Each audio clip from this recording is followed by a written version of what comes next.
अध्यक्ष महोदय, यह सारा सदन इस बात से अवगत है कि जब भी जनरल इलेक्शन होता है तो जनरल इलेक्शन के बाद सामान्यतः जब भी संसद की सीटिंग होती है तो संसद के दोनों सदनों को राष्ट्रपति महोदय संयुक्त रूप से संबोधित करते हैं। और यदि जनरल इलेक्शन नहीं होता है तो नए वर्ष में प्रारंभ में पहला जो सत्र होता है तो संसद के दोनों सदनों को राष्ट्रपति महोदय संबोधित करते हैं। उसके बाद राष्ट्रपति महोदय के अभिभाषण पर दोनों सदनों में चर्चा होती है। एक धन्यवाद प्रस्ताव पारित होता है। धन्यवाद प्रस्ताव पारित इसलिए किया जाता है ताकि यह दोनों सदन राष्ट्रपति महोदय के प्रति यह कृतज्ञता ज्ञापित कर सके कि आपने दोनों सदनों को संबोधित किया है। यह एक हेल्दी ट्रेडिशन, यह प्रारंभ से ही चला आ रहा है। यह एक ऐसी संवैधानिक व्यवस्था है। और अध्यक्ष महोदय, आप जानते हैं कि जो पार्लियामेंट की डेफिनेशन है उसमें संसद के दोनों सदनों के अतिरिक्त राष्ट्रपति भी उसमें शामिल है, चाहे किसी की भी गवर्नमेंट रही हो, किसी भी पॉलिटिकल पार्टी की रही हो। पहला काम यदि हुआ है राष्ट्रपति के अभिभाषण के बाद तो धन्यवाद प्रस्ताव पर चर्चा हुई है और बराबर दोनों सदनों ने अपना कृतज्ञता ज्ञापित किया है।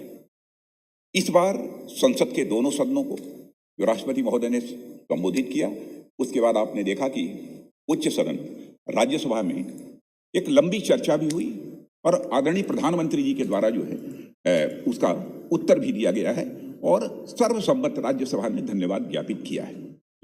मैं सभी सम्मानित सदस्यों से विनम्रता पूर्वक मैं अनुरोध करना चाहता हूं, यह जो डेमोक्रेसी का एक हेल्दी और लाइव जो ट्रेडिशन है, इसको बनाकर रखना किसी एक पॉलिटिकल पार्टी की जिम्मेदारी नहीं है, बल्कि मैं समझता हूं कि चाहे कोई किसी भी पॉलिटिकल पार्टी का क्यों न हो, यह सबकी एक जिम्मेदारी बनती है कि स्वस्थ लोकतांत्रिक परंपरा को हम बनाकर रखें।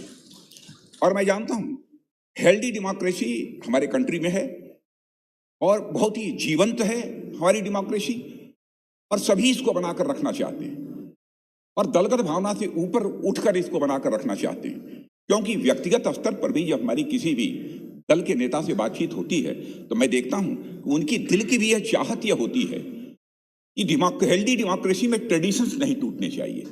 इंस्टीट्यूशंस यानी जो संस्थाएं होती हैं, उन संस्थाओं की भी अवमानना किसी भी सूरत में नहीं होनी चाहिए। अध्यक्ष महोदय, आप भी इंस्टीट्यूशन हैं, राष्ट्रपति महोदय भी इंस्टीट्यूशन है, बहुत सारे ऐसे उपराष्ट्रपति महोदय भी इंस्टीट्यूशन है। ये इंडिविजुअल नहीं है, ये व्यक्ति नहीं है, बल्कि ये संस्था है और इस संस्था की गरिमा को बनाए रखना ये हम सभी सदस्यों की जिम्मेदारी बनती है। आज इसीलिए मैं यहाँ पर खड़ा हुआ हूँ अध्यक्ष महोदय, क्योंकि राज्यसभा ने चर्चा करके राष्ट्रपति महोदय के धन्यवाद प्रस्ताव पर, उनके अभिभाषण के धन्यवाद प्रस्ताव पर चर्चा करके एक आभार ज्ञापित कर दिया है। हम क्यों पीछे रहे? मैं हाथ जोड़कर सबसे निवेदन करना चाहता हूं, बहुत ही विनम्रतापूर्वक और तहे दिल, इस ट्रेडिशन को हम किसी भी सूरत में टूटने न दें। अध्यक्ष महोदय, मैं ये अपील करना चाहता हूं, न टूटने दें। हमको जो बोलना है, जैसा भी बोलना है, हम चर्चा के दौरान अपनी बात को उसमें रखें।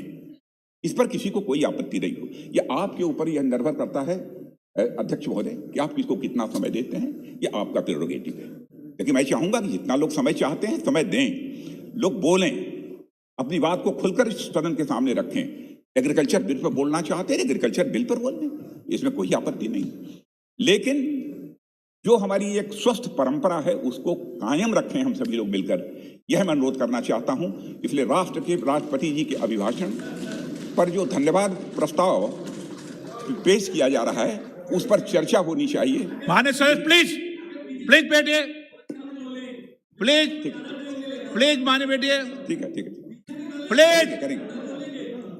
माननीय सदस्य, आपको मौका नहीं मिलेगा, बैठ जाइए आप। ठीक है मान जी, ठीक है। इसलिए आप माननीय सदस्य हैं, कब बोलना चाहिए ध्यान रखिए। चलिए बैठिए। ठीक है।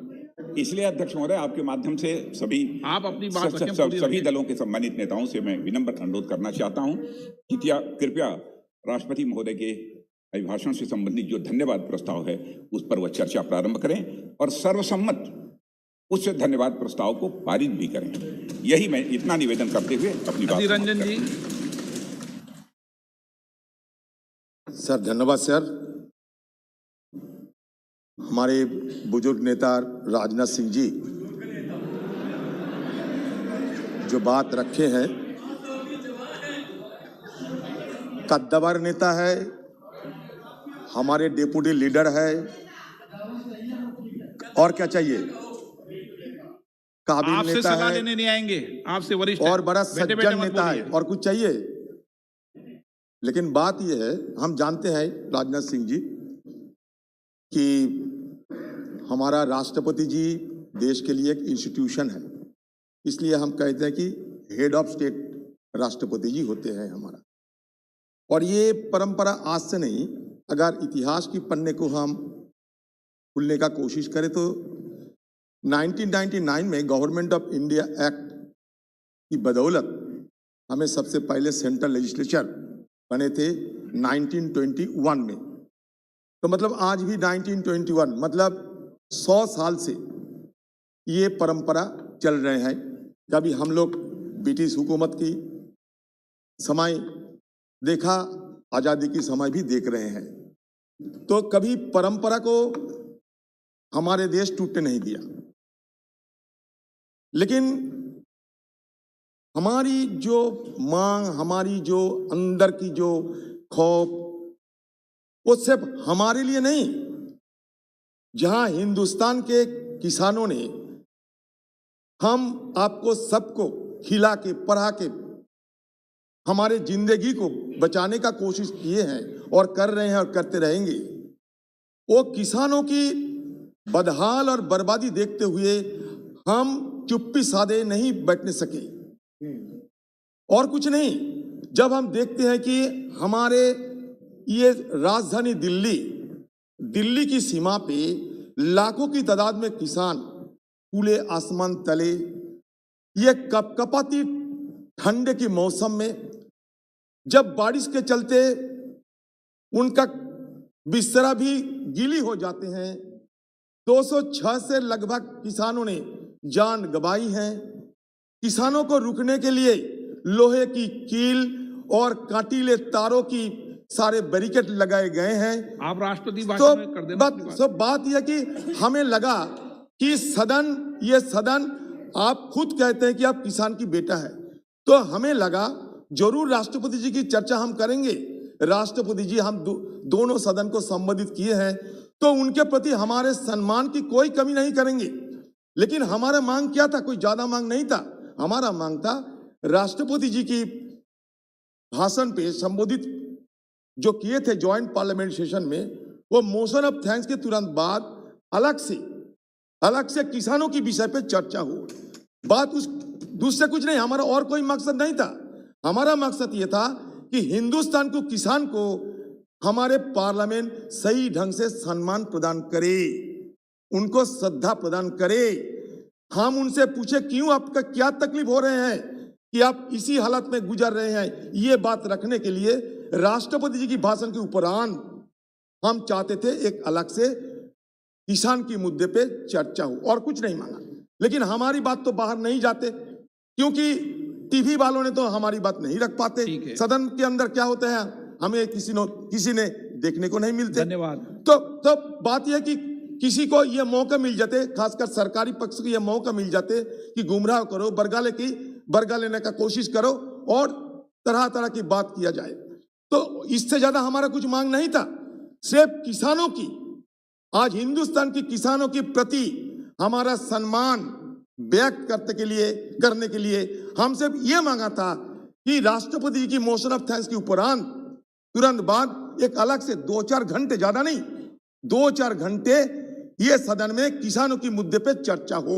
और नहीं, अगर आपसे ये भी नहीं, अब सम्मति आप नहीं दे, फिर भी हम दूसरा मांग रखा था कि ठीक है, बजट की बात और ये सेशन, एक मिनट सर, और रिसेस की पहले जो गैप मिलता है उसमें हमें बोलने का मौका दिया जाए, और कुछ नहीं। लेकिन हम क्या देखा, ये देखा बहुमत की बाहुबली हमारी सारे बात को दबा देते हैं।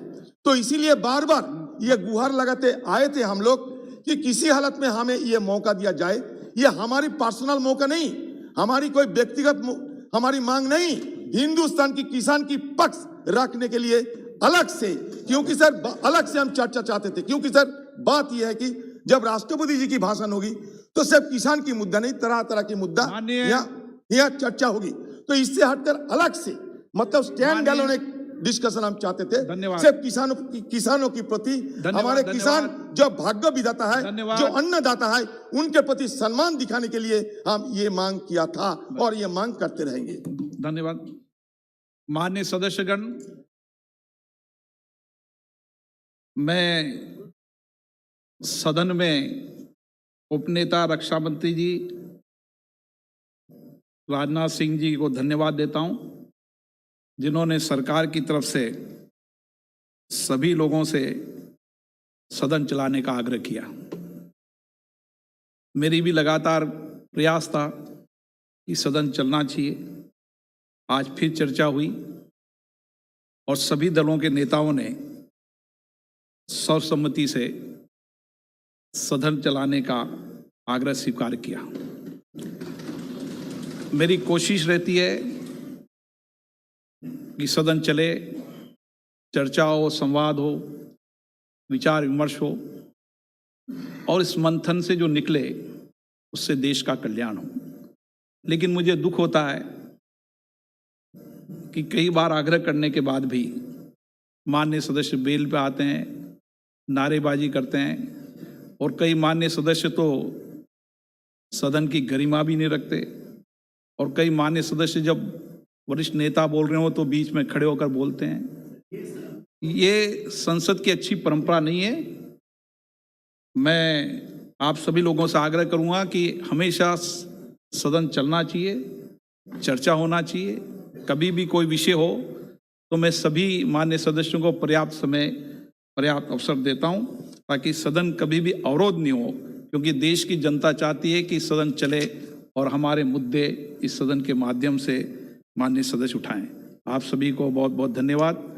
मैं श्री लोकेट चटर्जी, श्रीमती लोकेट चटर्जी, प्रणाम अध्यक्ष महोदय। राष्ट्रपति अभिभाषण